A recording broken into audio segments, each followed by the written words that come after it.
नमस्कार साथियों, आप सभी का चंद्रा ग्लोबल स्टडी के इस प्लेटफॉर्म पर स्वागत है। साथियों, हम सब बात कर रहे थे कक्षा 10 विज्ञान के अंशाल पेपर की, जिसमें हमने सेट 1 के ऑब्जेक्टिव क्वेश्चन को सॉल्व कर लिया था। आज हम इसके थ्योरेटिकल क्वेश्चन को सॉल्व करेंगे, जिसका कोड है 824 EJ। तो आइए इनके क्वेश्चनों को हम देखते हैं और सॉल्व करते हैं। तो देखिए, इसका खंड बा दिया गया है वर्णनात्मक प्रश्न। वर्णनात्मक प्रश्न, चलिए देखते हैं इसके।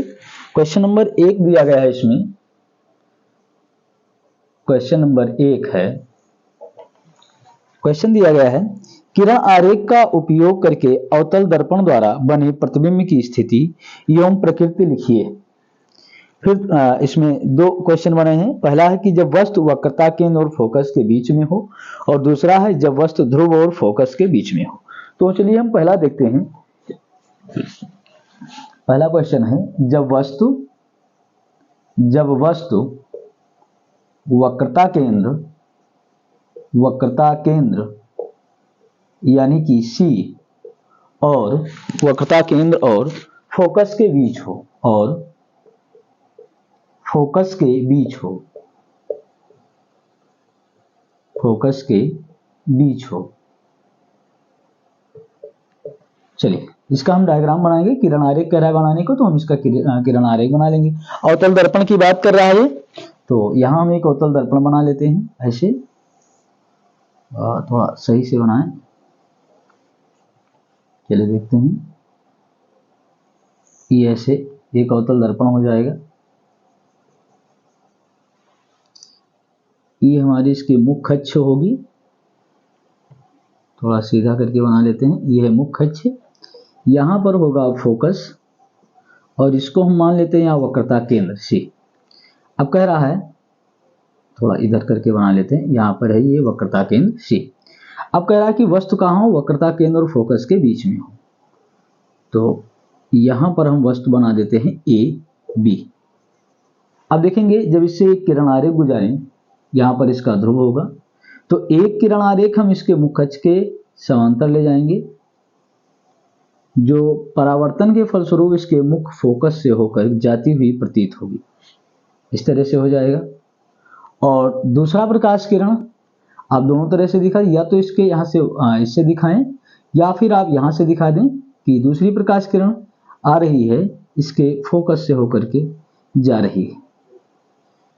दूसरी प्रकाश किरण इसके फोकस से होकर के जा रही है, जो परावर्तन के पश्चात कुछ इस तरह से गुजरेगी और ये सेंटर से वक्रता केंद्र से दूर काटेगी। तो ये इसका प्रतिबिंब A' B' बन जाएगा। तो इसकी आप स्थिति व प्रकृति लिखेंगे। तो प्रकृति लिखेंगे इसमें कि प्रतिबिंब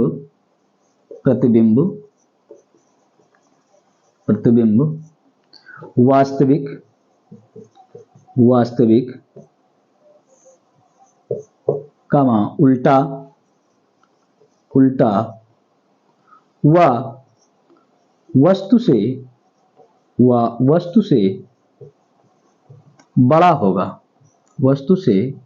बड़ा होगा। तो ये हमारा पहला हो गया। दूसरा कह रहा है, इसी में सेकंड पॉइंट B है कि जब वस्तु फोकस व ध्रुव के मध्य हो,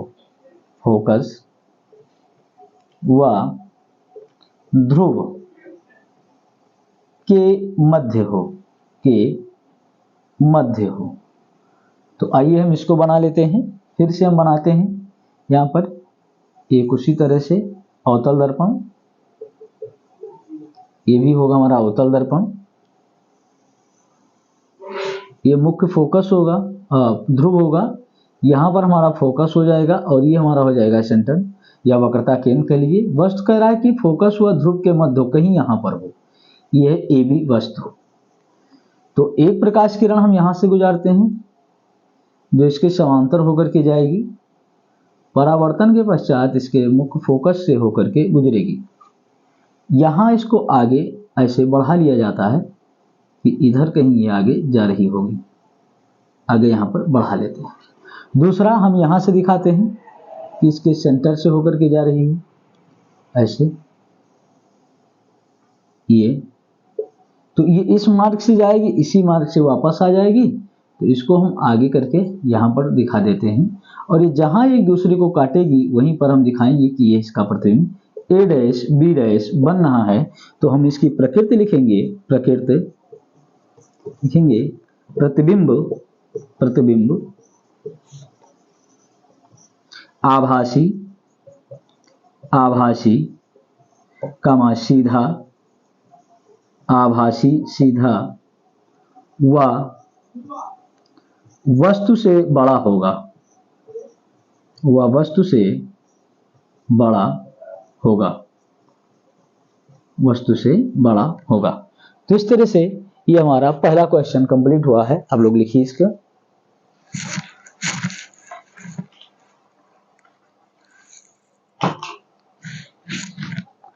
उम्मीद है आपने इसे लिख लिया होगा। तो चलिए हम क्वेश्चन नंबर 2 की ओर चलते हैं।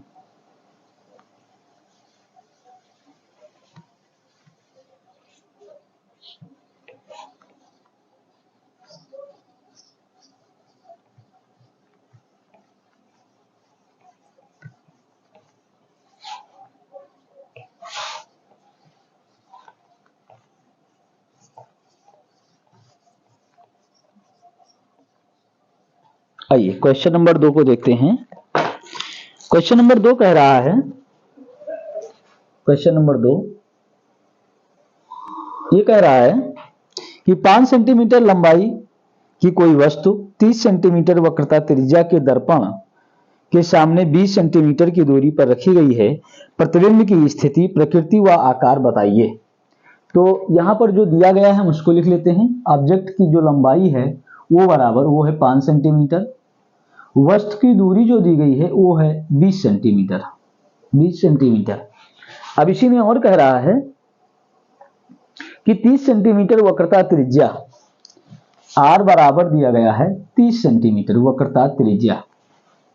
कह रहा है कि प्रतिबिंब की स्थिति, प्रकृति व आकार बताइए। अब यहाँ पर कोई दर्पण डिसाइड इसने नहीं किया है, तो हम यहाँ पर दोनों दर्पणों को यानी अवतल को मान करके हल करेंगे और फिर उत्तल को मान करके हल किया जाएगा। तो आइए इसको देखते हैं। पहली स्थिति, फर्स्ट, जब दर्पण अवतल हो, जब दर्पण अवतल हो, तो आइए इसको देखते हैं। अगर दर्पण अवतल होगा तो ये r बराबर जो दिया ये -30 सेंटीमीटर हो जाएगा, और यहीं से हम f ज्ञात कर लेंगे। f बराबर r/2, तो ये मान हो जाएगा -30/2, तो मान आएगा -15 सेंटीमीटर। अब हम यहाँ से इसकी v की वैल्यू को ज्ञात कर लेते हैं। तो सूत्र लिखेंगे कि चूंकि 1/f = 1/v plus 1/u, value रख देंगे, तो यहाँ हो जाएगा -1/15 बराबर 1/v माइनस 1/20। पक्षांतर करोगे तो 1/v बराबर हो जाएगा 1/20 माइनस 1/15। एलसीएम आएगा इसका 60, 20 3 60, 15 चौको 60, तो मान मिल जाएगा -1/60। यानी अगर हम v की वैल्यू ज्ञात करें तो v बराबर हो जाएगा -60 सेंटीमीटर। अब इसी की सहायता से हम ज्ञात कर लेते हैं इसमें कि i बराबर क्या होगा। तो लिखेंगे कि चूंकि I/O बराबर -b/u, मान रखेंगे I हमें ज्ञात करना है, O का मान है 5 सेंटीमीटर, माइनस v का मान मिला है -60 और u का मान है -20। माइनस से माइनस कैंसिल होगा, 20 3 60 -3 आएगा, तो I बराबर जब हम गुणा करेंगे तो -5 3 15 सेंटीमीटर मिलेगा। तो हम यहाँ पर प्रकृति लिखेंगे, इसकी प्रकृति लिखेंगे कि प्रतिबिंब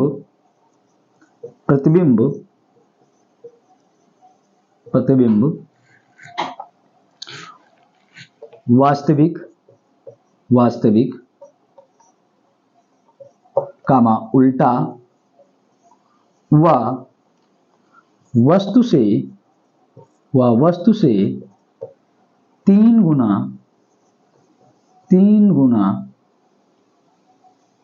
गुना बड़ा होगा। तो ये हमारी पहली स्थिति हुई जब दर्पण अवतल है। नोट करिए इसे।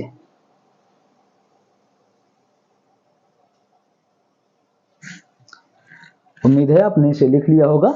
अब चलिए हम देखते हैं कि जब दर्पण उत्तल हो, जब दर्पण उत्तल हो तो फिर क्या होगा। ये है हमारा सेकंड कंडीशन। देखें, जब दर्पण उत्तल हो, जब दर्पण उत्तल हो, तो अब देखते हैं उत्तल होगा तो क्या होगा।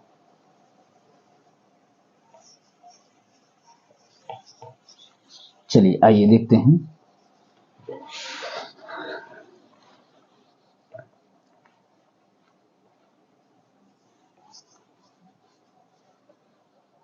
देखें, अगर दर्पण उत्तल होगा तो जो हमारा R होगा ये पॉजिटिव होगा 30 सेंटीमीटर, तो हमारा जो F मिलेगा R/2 हो जाएगा, यानी 30/2 होगा, जिसका मान आएगा 15 सेंटीमीटर।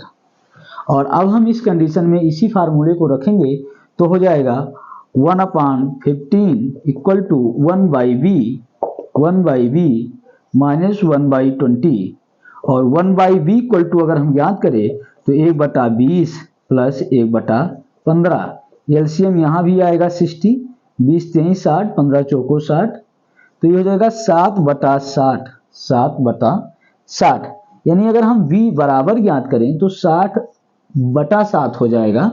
हल करोगे तो 7 56, 4 40, 7 5 35, 7 7 49, ये इतने सेंटीमीटर 8.57 सेंटीमीटर हमें मिल जाएगा।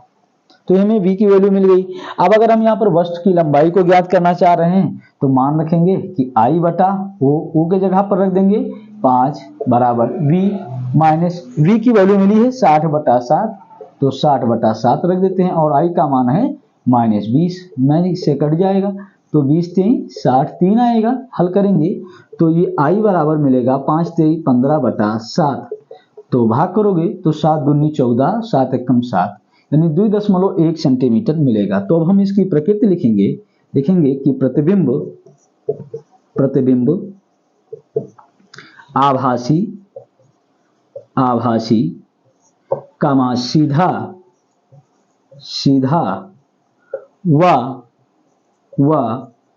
वस्तु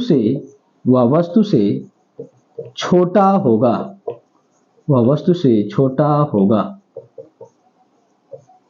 नोट करिए।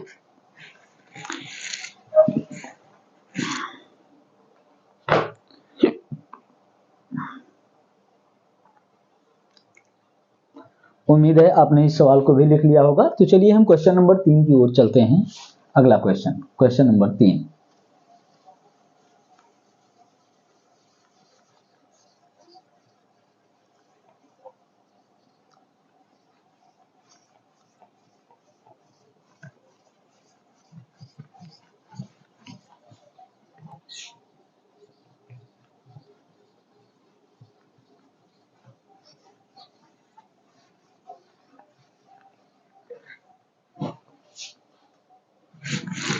क्वेश्चन नंबर 3 को देखते हैं, ये क्या कह रहा है।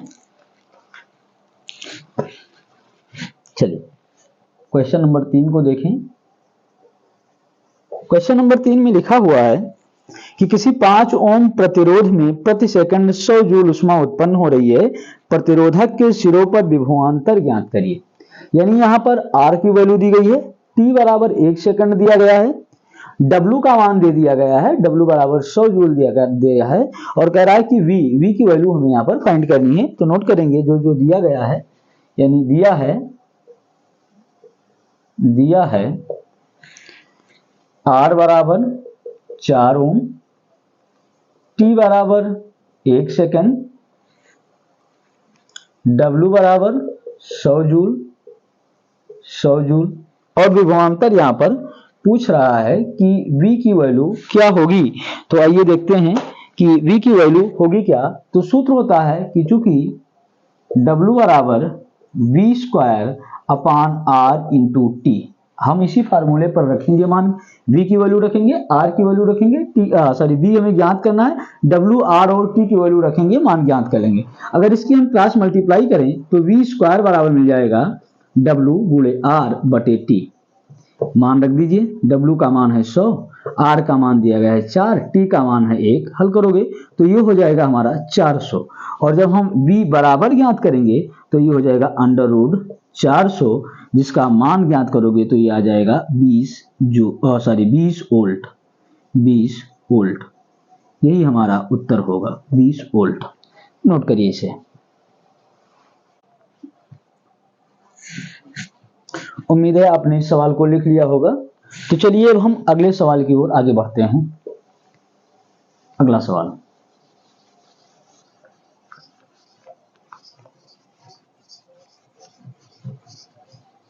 आइए देखते हैं अगले क्वेश्चन को। तो अगला क्वेश्चन है क्वेश्चन नंबर 4, नामांकित आरेख खींचकर किसी विद्युत जनित्र। तो ये सवाल आपके सिलेबस से हटा हुआ है, इसे आपको हल नहीं करना है, और इसके अथवा वाला पोर्शन भी यहाँ से हटा हुआ है। ये भी विद्युत मोटर के बारे में बात कर रहा है, ये भी हमारे सिलेबस से हटा हुआ है, इसे हमें नहीं लगाना है। तो अब हम आते हैं इसके उपभाग 2 अर्थात रसायन विज्ञान के सवालों को हल करेंगे। तो आइए देखते हैं क्वेश्चन नंबर 5 को। यहाँ दिया गया है क्वेश्चन नंबर 5। चलिए देखिए क्वेश्चन नंबर 5 लिखा हुआ है, निम्नलिखित यौगिकों के संरचना सूत्र लिखिए। और इसमें संरचना सूत्र की बात कर रहा है। संरचना सूत्र लिखिए, सूत्र लिखिए। तो पहला क्वेश्चन दिया गया है पॉइंट ए, मेथेनल, मेथेनल। दूसरा है इसी में पॉइंट बी, प्रोपाइन, प्रोपाइन। तीसरा सी दिया गया है पेंटेनोन 3, पेंटेनोन 3। और चौथा डी दिया गया है ब्यूटेनोन 2, ब्यूटेनोन 2। तो आइए इसकी संरचना सूत्र को हम लिखते हैं। तो देखिए मेथेनल का मतलब है एक कार्बन होगा यहाँ पर, तो एक कार्बन होगा और अल लगा हुआ है, अर्थात यहाँ पर एल्डिहाइड समूह है जिसका सिंबल होता है CHO। तो ये हो जाएगा यहाँ पर, ये हम लिखने दिख दिया CHO समूह। अब मेथेनल है तो इसकी इस कार्बन की एक संयुक्ता पर हाइड्रोजन जोड़ दिया जाएगा, यही हमारे मेथेनल की संरचना सूत्र हो जाएगी। दूसरा दिया गया है प्रोपाइन। प्रोप से ही हमें मालूम होगा कि इसमें 3 कार्बन होंगे, और फिर उसी के आगे आइन लगा हुआ है, अर्थात ये एल्काइन है। एल्काइन की पहचान है कि इनमें किन्हीं 2 कार्बनों के मध्य एक ट्रिपल बॉन्ड पाया जाएगा। तो हम एक कार्बन किन्हीं 2 कार्बनों के मध्य में ट्रिपल बॉन्ड कर लेते हैं, एक में सिंगल बॉन्ड। शेष बची संयोजकता को इनके हाइड्रोजनों से पूरी कर देते हैं। तो ये हो जाएगा हमारा प्रोपाइन। आइए इसको देखते हैं, पेंटेनोन 3, पेंटेन यानी कि इसमें 5 कार्बन होंगे, पेंटेन 3 4 5 कार्बन। एन है तो सभी में ये सिंगल बॉन्ड होगा, पेंटेन हो गया। अब ओन 3 है यानी कि तीसरे नंबर कार्बन से ऑक्सीजन जुड़ा हुआ है, कीटो समूह यहाँ पर है, उसी के लिए हम यहाँ पर ओन का प्रयोग करते हैं। शेष बाकी संयोजकता को हम हाइड्रोजनों के द्वारा पूरी कर देते हैं। तो ये हमारे और सारे के सारे हाइड्रोजन हो जाएंगे। ये हो गए हमारे हाइड्रोजन। आते हैं ब्यूटेनोन 2। तो यहाँ पर ब्यूट दिया गया है यानी कि 4 कार्बन होंगे, ये 4 कार्बन हो गए। 2 है अर्थात दूसरे कार्बन से ऑक्सीजन जुड़ा है, एन है तो सबके सब सिंगल बॉन्ड हैं, बाकी संयोजकता हाइड्रोजनों के द्वारा पूरी कर दी जाएगी। तो आप देख रहे हैं ये संरचना हमारी हो गई ब्यूटेनोन 2 की। आप लोग इसको नोट करिए।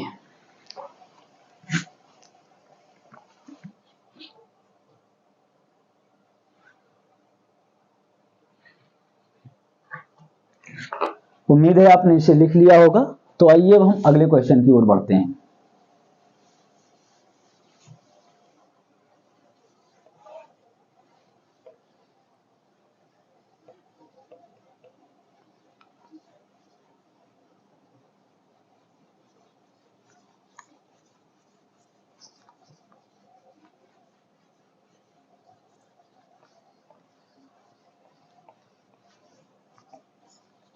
चलिए देखते हैं अगला क्वेश्चन। अगला क्वेश्चन दिया गया है क्वेश्चन नंबर 6, कुछ तत्वों के परमाणु क्रमांक नीचे दिए गए हैं। तो ये लेसन हमारे सिलेबस से हटा हुआ है, इसलिए हमें इसको नहीं लगाना है। अब हम बात करते हैं क्वेश्चन नंबर 7 की। लिखा है प्रत्येक अभिक्रिया निम्नलिखित अभिक्रियाओं में प्रत्येक के लिए संतुलित रासायनिक समीकरण लिखिए। यहाँ पर ये 6 सवाल दिए गए हैं, सबके सब एक एक नंबर के हैं। तो पहले हम इसका रासायनिक सूत्र लिखेंगे, फिर यहाँ पर जो ये ब्लैंक दिया गया है स्थान, इसको लिख करके और फिर इनको बैलेंस करेंगे। तो आइए देखते हैं कि करके सवालों को। पहला दिया गया है sodium sulphate plus barium chloride. Question number 7 है ये, क्वेश्चन नंबर 7। पहला है सोडियम सल्फेट, सूत्र हो जाएगा Na2SO4 plus barium chloride BaCl2 gives that, ये बनाता है बेरियम सल्फेट BaSO4 और प्लस ये यहां पर फिल इन द ब्लैंक दिया गया है। दूसरा है पॉइंट बी मरकरी ऑक्साइड, तो सूत्र हो जाएगा HgO, मरकरी ऑक्साइड है तो HgO। ये एरो बना हो, यहां पर लिखा उष्मा, ये बनाता है मरकरी यानी Hg और प्लस यहां पर ये ब्लैंक स्थान दिया गया है। सी है जिंक, तो Zn plus sulphuricum H2SO4।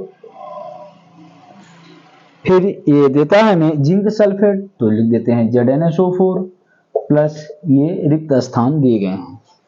D है आयरन यानी Fe प्लस कॉपर सल्फेट, तो सूत्र लिख देंगे CuSO4 गिव्स दैट, ये यहां पर पहले ब्लैंक स्थान दिया गया है और फिर लिखा है प्लस कॉपर Cu। अगला पांचवा देखेंगे, लिखा है कैल्शियम कार्बोनेट अर्थात CaCO3 और ये उष्मीय अपघटन हो रहा है, कह रहा है बनाता है ये कैल्शियम ऑक्साइड प्लस यहाँ पर ये ब्लैंक स्थान है। और अगला है F, ये कह रहा है zinc Zn plus silver nitrate यानी AgNO3 और फिर ये गिव्स डेट देता है जिंक नाइट्रेट ZnNO3 और प्लस ये ब्लैंक यहाँ पर स्थान दिया गया है। तो आइए हम इन समीकरणों को संतुलित करते हैं एक एक करके। देखिए यहाँ पर लिखा हुआ है Na2SO4 प्लस BaCl2, तो ये बना रहा है BaSO4, तो शेष यहाँ हो जाएगा 2NaCl। आप आइए इसको देखो, लिखो HgO, तो बनाता है Hg और लास्ट में बचेगा O2, तो हम इसके दो अणु ले लेते हैं, तो यहाँ पर हो जाएगा 2Hg plus O2। Zn plus H2SO4 बना रहा है ZnSO4, तो यहाँ हो जाएगा साथ में H2 हाइड्रोजन गैस, यहाँ Fe प्लस CuSO4 कॉपर मुक्त हो रहा है, तो ये बना लेगा FeSO4 ferrous sulphate. Calcium carbonate है, अपघटन होगा तो कैल्शियम ऑक्साइड बनेगा, साथ में कार्बन डाइऑक्साइड मुक्त होगी। ये Zn जिंक और सिल्वर नाइट्रेट, तो बनाता है जिंक नाइट्रेट, यहाँ ये हो जाएगा ZnNO3 का होल ट्वाइस, ये जिंक नाइट्रेट का सूत्र होगा होल ट्वाइस रहेगा, सॉरी होल ट्वाइस। तो हमें यहां पर 2 से गुणा कर देना है, तो ये हो जाएगा हमारा नाइट्रेट और साथ में हम लिख देंगे प्लस 2Ag। तो ये हमारा बैलेंस इक्वेशन हुआ, नोट करिए।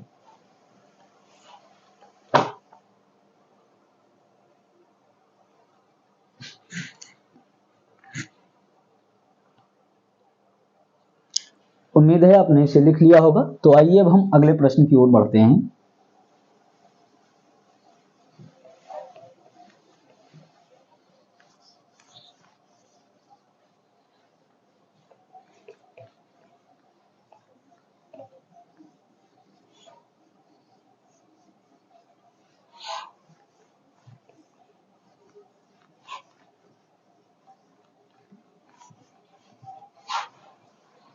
चलिए देखते हैं अगला क्वेश्चन। इसी में अथवा करके दिया गया है, क्वेश्चन नंबर 7 में ही अथवा करके दिया गया है।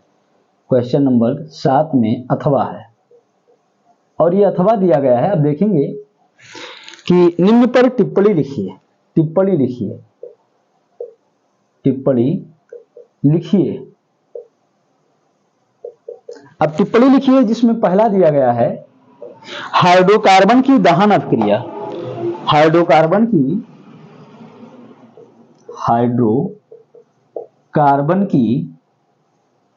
दहन अभिक्रिया, दहन अभिक्रिया हाइड्रोकार्बन की दहन अपक्रिया। तो चलिए हम परिभाषा बोलते हैं, अब लोग नोट करेंगे, लिखेंगे। देखो, जब किसी हाइड्रोकार्बन का वायु की उपस्थिति में दहन कराते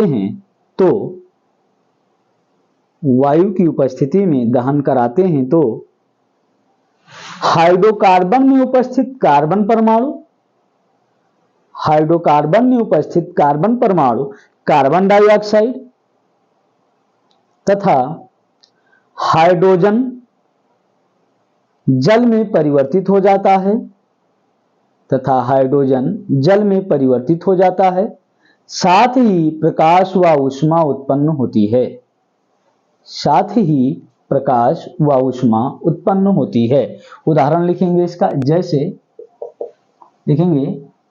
जैसे CH4, ये है मेथेन, और जब इसका वायु की उपस्थिति में हम दहन कराएंगे, O2 से गर्म किया जाएगा, तो जो कार्बन होगा वो बना लेगा कार्बन डाइऑक्साइड, जो हाइड्रोजन है वो बना लेगा जल, तो ये हो जाएगा 2H2, यानी ये जलवाष्प हो जाएगा, ये गैसियस स्टेट में, ये वेपर हो जाएगा, और साथ में प्रकाश भी उत्पन्न होगा और इसके साथ साथ ऊष्मा भी उत्पन्न होगी।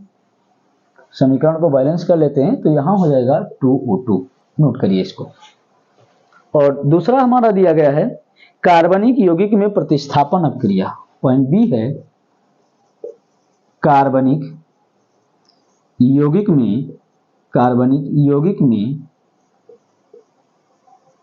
प्रतिस्थापन अभिक्रिया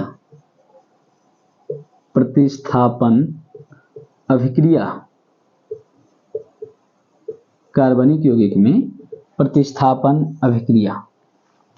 तो चलिए आप इसके बारे में लिखें।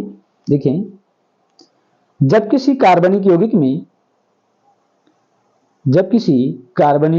में कोई परमाणु या परमाणुओं का समूह किसी अन्य परमाणु या परमाणुओं के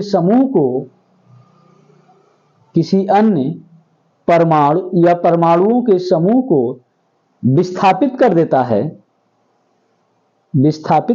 है तो इसे प्रतिस्थापन या विस्थापन अभिक्रिया कहते हैं।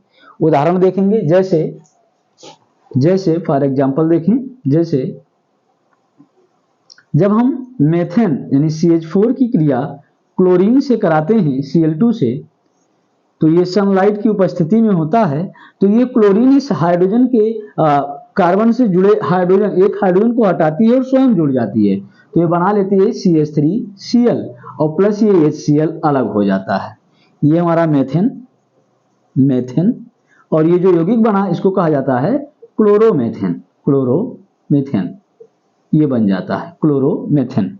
अब ये क्रिया और आगे तक चलती है, यदि यहां पर क्लोरीन की अधिकता होती है तो अगला स्टेप क्या हो जाएगा, अगर ये जो क्लोरोमेथेन बना ये अगर पुनः क्लोरीन से क्रिया कर ले सनलाइट की उपस्थिति में, तो ये क्लोरीन फिर से यहाँ के एक हाइड्रोजन को प्रतिस्थापित करती है और स्वयं इसका स्थान ले लेती है, तो बना लेता है CH2Cl2 प्लस HCl और इसका नाम होता है डाइक्लोरोमेथेन।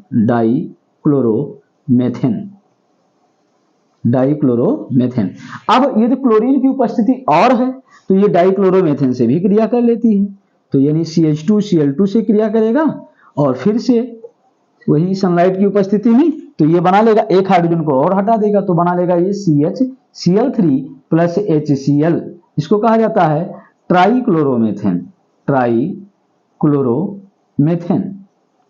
या इसी का एक सामान्य नाम होता है क्लोरोफार्म।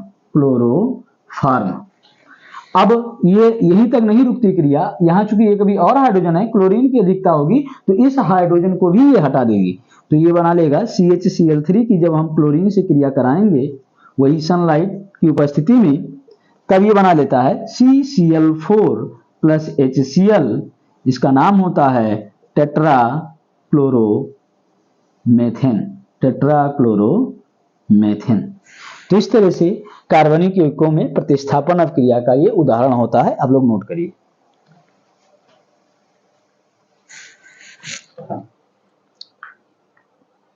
उम्मीद है इसे लिख लिया होगा। तो इसी टिप्पणी में एक और बच रहा है, उसको भी देख लेते हैं।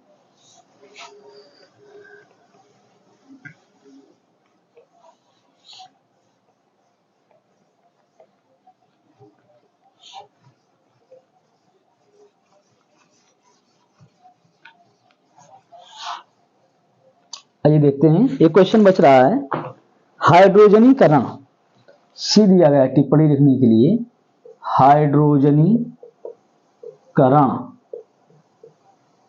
हाइड्रोजनीकरण। तो हाइड्रोजनीकरण की सबसे पहले हम परिभाषा लिखते हैं, लिखेंगे। देखिए, जब किसी असंतृप्त हाइड्रोकार्बन की निकिल या पैलेडियम उत्प्रेरक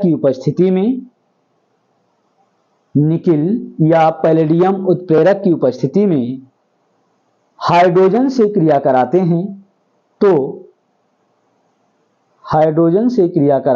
तो संतृप्त हाइड्रोकार्बन प्राप्त होता है। यह क्रिया हाइड्रोजनीकरण कहलाती है। और इसका उदाहरण देखेंगे, उदाहरण लिखेंगे। जैसे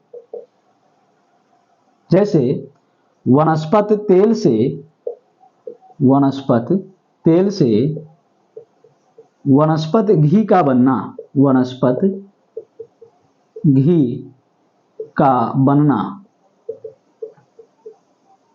देखेंगे, जो हमारा वनस्पति तेल होता है, ये अनसैचुरेटेड बॉन्ड होते हैं और ये एल्किल समूहों की बड़ी श्रृंखला इनके साथ जुड़ी होती है। ये होता है हमारा वनस्पति तेल। और जब इसकी हम हाइड्रोजन से क्रिया कराते हैं, निकिल या पैलेडियम उत्प्रेरक होता है, तो इसका जो असंतृप्त बंध है वो टूट जाता है और ये संतृप्त हो जाता है और इनसे एक एक हाइड्रोजन परमाणु जुड़ जाते हैं और यही बनाता है हमारा वनस्पति घी।